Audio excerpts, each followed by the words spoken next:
High বন্ধুরা, good morning. তো সকালবেলা আজকে ভিডিও করা হয়নি, মানে যখন ঘুম থেকে উঠেছি ভেবেছিলাম তোমাদের সাথে শেয়ার করবো, যেহেতু আজকে রোববার সকাল টাইমটাতে ভেবেছিলাম আমি তোমাদের সাথে শেয়ার করবো ভিডিওটা। তো সকালটা পারিনি, কারণ ছেলে উঠে গেছিলো। তারপর ওঠার পর ওকে যাই হোক খাইয়ে কোনো মতো একটু কাজ বাজ করে, তাই এখন তোমাদের সাথে একবার স্নান করাও হয়ে গেছে আজকে আমার। আজকে আমি স্নান করে পুজো দিলাম, তা মা ওদিককার কাজগুলো করছে। আরে দেখো এ কি করছে, দেখেছো?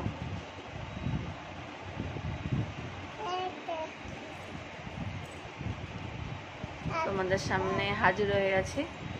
তো এখন আমার খাওয়া হয়নি, এই যে বসে আছি ওকে নিয়ে। ওর বাবা বাজার করতে গেছে আর মা সকালে খাবার করছে, আর ওইদিকে দুষ্টুমি করে আছে। বেশিরভাগ সময়টা তোমরা হয়তো বলতে পারো যে ও খালি গায়ে ওকে কেন দেখি, বেশিরভাগ সময়টাই হচ্ছে ওকে খালি গায়ে রাখা হয়, কারণ প্রচণ্ড পরিমাণে গরম, তাই জন্য ওকে খালি গায়ে রাখি। ওট ওট ওট, ওই যে দিদিভাই আসছে, দেখ দিদিভাই আসছে, যা যা।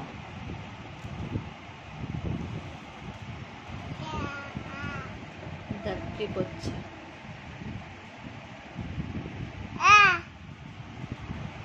তো এখনো খাওয়া দাওয়া করিনি সকালে, হয়তো অনেকের এরকম টাইমে হয়তো অনেকের খাওয়া হয়ে গেছে, কিন্তু আমাদের এখনো খাওয়া হয়নি। তো আমি আর আমার বাবু দুজনে মিলে কথা বলছি, গল্প করছি। ও তো এক জায়গায় স্থির থাকেই না, এখন এরকম করবেই, বড় হচ্ছে দিন দিন আর বদমাইশি করছে। আর তোমাদের সবচেয়ে বড় কথা হচ্ছে, তোমাদের একটা কথা তোমাদেরকে বলা হয়নি, আর যেহেতু অনেকে জিজ্ঞাসাও করো না, কারণ সেভাবে আমি সবেমাত্র ইউটিউবটা শুরু করছি, সেভাবে আমার যাই হোক যতজন ফ্যামিলি হচ্ছে তাদের মধ্যে কেউ জিজ্ঞাসা করো না যে দিদি তুমি সবসময় ডিউটির কথা বলো, স্টেশনে এরকম ব্লগ শেয়ার করো, তো তুমি কোথায় কাজ করো, এসব কথা কেউ আমাকে বলোনি তোমরা। তো আমি নিজে থেকেই বলছি, কারণ নিজে থেকে বলাটা আমার উচিত তোমাদেরকে, কারণ সবসময় বলে আমি এই স্টেশনে আসলাম, এই ডিউটি আসছি। তো সেই কারণে তারা ওই যে কী বলছে, দেখো দেখো কী বলছে, তো সেই কারণে আমার বলা হয়নি। তো আমি কলকাতা পুলিশে ট্রাফিকে ডিউটি করি, কিন্তু কনস্টেবল নই। তো ওখানে আমি ডিউটি করি বলে তাই তোমাদেরকে আমি দেখো এখানে কি বলছে, দেখো আমি কথা বলছি তো দেখো কেমন করছে ও। তো সেই কারণে তোমাদেরকে বলে, এই কারণে আজকে রবিবার বলে আমার ছুটি আছে বলে, রোববারের ছুটি থাকবে এমন কোনো কথা নেই, সপ্তাহে যে কোনো একদিন আমাদের ছুটি থাকে। তো আজকে রোববার, আজকে আমি বাড়িতে আছি, তাই সকাল টাইমটা থেকে বাড়িতে বসে তোমাদের সাথে ব্লগটা শেয়ার করছি, যে আমি কি করছি আর আমার বাবু কি করছে, তোমাদের সাথে সবটাই আমি শেয়ার করতে চাই, যেহেতু তোমরা আমার অনেক অনেক অনেক নিজের লোক হয়ে গেছো। অনেকদিন আগে হওয়ার কথা ছিল, কিন্তু যেহেতু আমি ব্লগ সেভাবে স্টার্ট করিনি বলে তোমাদেরকে কিছু শেয়ার করতে পারতাম না। আর কথার মাঝখানে অনেক কিছুই ভুল হচ্ছে, এখনও ভুল হয়তো বলছি, অনেক কিছু ভুল হচ্ছে, সেগুলো আমাকে মানিয়ে নেওয়ার যেগুলো ভুল হয়ে থাকে কোনো কথার মাঝখানে, সেগুলো বলো যে দিদি কথা এগুলো ভুল হচ্ছে। কারণ অনেকে আমার থেকে অনেক এগিয়ে গেছো, যারা অনেক দূর পৌঁছে গেছো, তো তারাও আমাকে বললে আমার খুব ভালো লাগবে যে না, কেউ দেখো সবচেয়ে বড় কথা হচ্ছে কেউ সহযোগিতা করলে মানুষ সেই জায়গাটায় পৌঁছাতে পারে। তোমরা যদি আমার পাশে থাকো, আমি তো তবেই সেই জায়গাটায় পৌঁছাবো। বলো, অনেক কথা বলে ফেলছে, হয়তো অনেকে খারাপ লাগছে যে এত কথা কেন বলছে। দেখো কি করছে, দেখো ভেজা এখানে কিছু জামা কাপড় বাইরে মেলা আছে, কিছু জায়গা নেই বলে সেভাবে মেলা হয় না, এখানটায় মেলেছে মা। তো আরও দেখো কি করছে, এই দেখো আন্টিরা কি বলছে তোমাকে, দেখো দেখো কি বলছে, তুমি আসো আমার কাছে, আসো এদিকে, আসো এদিকে, এদিকে বাবু, চলো আজকে দেখতে থাকো এবং আমার সাথে থাকো, আমি আজকে কি কি করি আর কি হচ্ছে আজকে রান্না বান্না হয়, সবই তোমাদের সাথে আমি শেয়ার করবো। ছেলেকে খাওয়াচ্ছি, এমনি ওকে সব রকম খাওয়ানোর চেষ্টাই করি। একটু আগে দুধ করে খাইছিলাম, দুধ সেভাবে না ও খেতে চায় না। তো এখন আমি একটুখানি মা আলু ভাজা আর রুটি করে দিয়েছে, তো সেটা ওকে খাওয়াচ্ছি, চিপে চিপে একটুখানি ইয়ে করে, হাতে নরম নরম রুটি হলে কি একটুখানি ইয়ে করে দিলে খায়। আর আলু ভাজাটা খেতেও খুব পছন্দ করে। তো এখন ওকে রুটিটা খাইয়ে নেব। আর খাবার থেকে বেশি নষ্ট করে, একদম কোনো খাবার নেই একদম সেভাবে যে খাবে, খেতে চায় না। হয়তো অনেক বাচ্চারাই এখন এরকম করে, খাওয়া নিয়ে প্রচণ্ড জ্বালায়, তার মধ্যে আমার ছেলে তো আছেই। একদমই খেতে চায় না, প্রচণ্ড খাবার নিয়ে জ্বালায়। তো এখন খাওয়াচ্ছি, দেখো এভাবে রুটিটাকে এভাবে আলু দিয়ে মানে একটুখানি মেখে মেখে ইয়ে করে, আলু ভাজা খেতে যেহেতু পছন্দ করে, আলু ভাজা হলো খুব খুশিও, বোঝে যে আমার টেস্ট লাগে ওর আলু ভাজা খেতে। ওকে খাইয়ে নেবো, তোমার দাদাভাই বাজারে গেছে, আসি তারপর আমরাও সকালে খাবারটা খেয়ে নেবো। তো লেট হয়ে গেছে, হয়ে যায় টাইমে সেভাবে হয় না, যতই তাড়াতাড়ি করো না কেন সে দেরি হয়েই যায়। চলো দেখতে থাকো আজকে আমি কী কী করি সবটাই তোমাদের সাথে শেয়ার করব। আর যাদের আমার ভিডিওটা ভালো লাগবে তারা প্লিজ আমার চ্যানেলটাকে সাবস্ক্রাইব করে দিও এবং বেল আইকনটাও নোটিফিকেশানটাও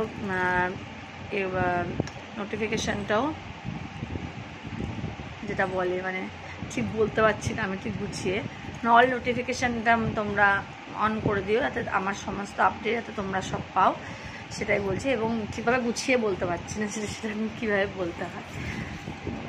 দেখো মানে খাওয়াবো কি তার আগে যে বালিশের মধ্যে চটকা চটকি করতে হবে, ঠিক মতো একদম খেতে চায় না। যে অনেক বাচ্চার জায়গায় বসেছে খাবে, এখনকার প্রত্যেকের বাচ্চাই হয়তো এরকম করে, বা অনেকে, আমি ঠিক যাই না ঠিকভাবে গুছিয়ে খাওয়া দাওয়া বলে খেতেই চায় না ঠিক মতো। ওকে খাইয়ে নিই। হ্যাঁ, তো ছেলেকে রুটি খাওয়াচ্ছিলাম, রুটি তো খেলোই না, একটুখানি খেয়েছে। আর দেখো কি করছে, রুটি নিয়ে দেখো কি করছে দেখো, এত বদমাইশি করে, খেলোই না রুটি ওই ভেতরের নরম অংশটাই ওকে মানে ইয়ে করি, কারণ ওপরটা একটু শক্ত শক্ত ভাব থাকে বলে। আর অনেকে আছে না যেমন রুটিটাকে একটু চটকে মানে খাওয়ায়, ও সেভাবে চটকে দিলেও খাবে না, খেতেই চায় না। তো চলো তোমাদের দেখাই যে মা সকালে কি খাবার করছে। চলো, আর ও তো হেঁটেই যাচ্ছে। দাঁড়া, দুষ্টুমি করবি না, চলো চলো, আসো আসো আসো। সকালে খাওয়া দাওয়া হয়ে গেছে আর ও স্নান করানো হয়ে গেছে। স্নানটা তোমরা দেখাতে পারলাম না, এত জল নিয়ে লাফালাফি করছে আর দেখাতে পারিনি। এই যে ও স্নান করা কমপ্লিট,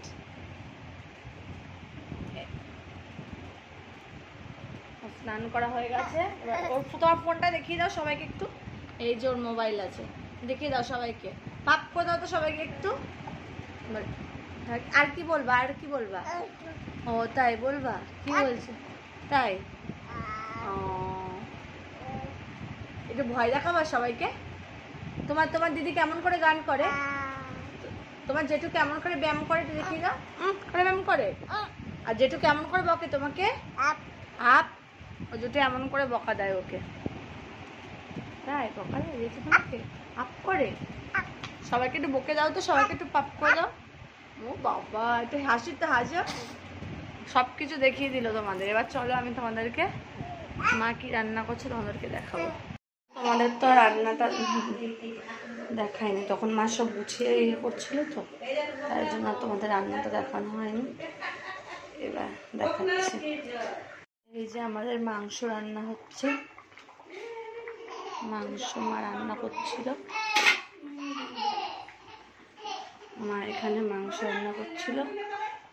এবার খেয়ে দে, তারপর আবার তোমাদের সাথে কথা বলবো, ঠিক আছে? টাটা। হাই বন্ধুরা, আমার তো অনেকক্ষণ আগে খাওয়া হয়ে গেছে, তো আমি এখন রেডি হয়ে চলে এসেছি।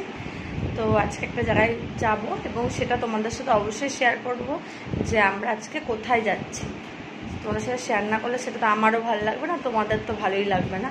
তো এখন আমরা যাচ্ছি, যে কোথায় যাচ্ছি তোমরা আমার সাথে থাকো এবং দেখে দেবো।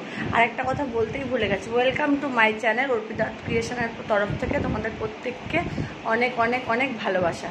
চলো আমার সাথে থাকো এবং দেখতে থাকো। আর এই কথাটা আমার অনেকক্ষণ আগেই বলা ছিল, কিন্তু আমি তো বলতে ভুলেই গেছি এই কথাটা, এই জন্য এখন বললাম। চলো, যে আমরা এখন কোথায় যাই তোমাদেরকে তো দেখাতেই হবে, না দেখালে আমার মনটাও ভালো লাগবে না যে আমি কোথায় যাচ্ছি না যাচ্ছি, সেগুলো তো অবশ্যই তোমাদের সাথে শেয়ার করবো। আর আশা করি তোমাদের জায়গাটা খুবই ভালো লাগবে। চলো, তো আমরা এখন টোটোতে যাচ্ছি। টোটো থেকে এই যে ওই স্টেশনে 2 নম্বর প্ল্যাটফর্মের দিকে যেতে হবে, ওখান থেকে গেলে সুবিধা। ওই জায়গাটাতে নেমে মানে ওই যেখানটায় আমরা যাবো অবশ্যই তো আমাদেরকে নাম বলবো, কোথায় সবই বলবো, মানে টোটো করে গেলে ওই জায়গাটায় সুবিধা। আর কেউ যদি ট্রেনে করে আসে, মনে করে এই সাইডে আসবে, অবশ্যই সব বলে দেবো আমি কীভাবে। আশা করি জায়গাটা ভালো লাগবে। অনেকদিন আগে এসেছি, আমার তো ভালোই লেগেছে। চলো 2 নম্বর প্ল্যাটফর্ম থেকে নেমে এবার সোজা হেঁটে আসছি। এবার চলো দেখাতে থাকি কোন দিকে যাচ্ছি আমরা। চলো হেঁটে হেঁটে আছে, অনেকটাই রাস্তা, মানে সোজা হেঁটে আসতে হয়, কিন্তু জায়গাটা খুবই ভালো। দেখো তোমাদেরও খুব ভালো লাগবে। একটা ব্রিজ পড়বে সামনে, আর আমি তোমাদেরকে জায়গাটার নাম বলেছি কিন্তু, অফিসার্স কলোনি জায়গাটার নাম। মানে জায়গাটা খুবই সুন্দর, অনেকেরই ভালো লাগবে যদি এই জায়গাটা এসে ভিডিও করো। চলো দেখাতে পাচ্ছি। দেখো খুব সুন্দর একটা পরিবেশ। তো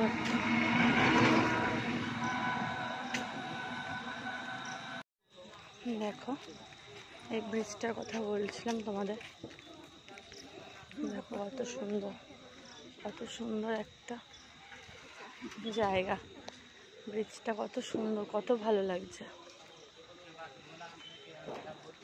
ঠিক আছে, এরকম জায়গাটা সবাই এখানে হাঁটে, খুব সুন্দর। চলো, দারুণ জায়গা, দারুণ।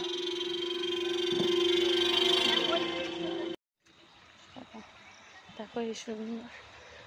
আর সবচেয়ে বড় কথা হচ্ছে এই জায়গাটা যেমন মানে ভিডিও করতে সুবিধা, তো আরেকটা তোমাদের না বললেই নয়, যেটা হচ্ছে যারা বিএসএফ বলো, মানে চাকরির জন্য কেউ যারা ট্রাই করছো তাদের জন্য তো এই জায়গাটা প্র্যাকটিসের জন্য খুবই সুবিধা, কারণ একটা গ্রাউন্ডের মতন একটা আছে, দেখবে এই রাস্তা দিয়ে। আর বিএসএফদের ক্ষেত্রে যে র্যালিগুলো হয় সেগুলো বেশিরভাগ এরকম টাইপের রাস্তাতেই হয়। সুন্দর।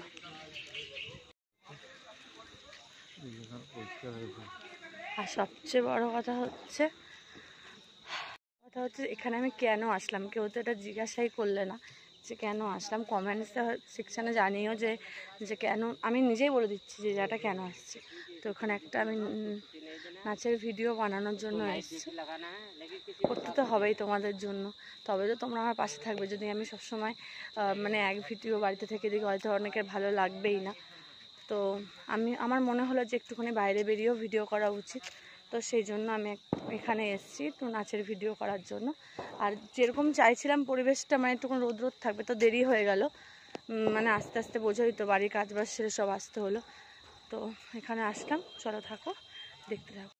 সবচেয়ে বড় কথা হচ্ছে এটা পুরো পাবলিক প্লেসের মতন, অনেকে হেঁটে হেঁটে আসছে, তার মধ্যে নাচ করানো ভয়ও লাগছে, কেমন একটা লাগছে, কোনোদিন কখনো করিনি তো, কেমন একটা লাগছে।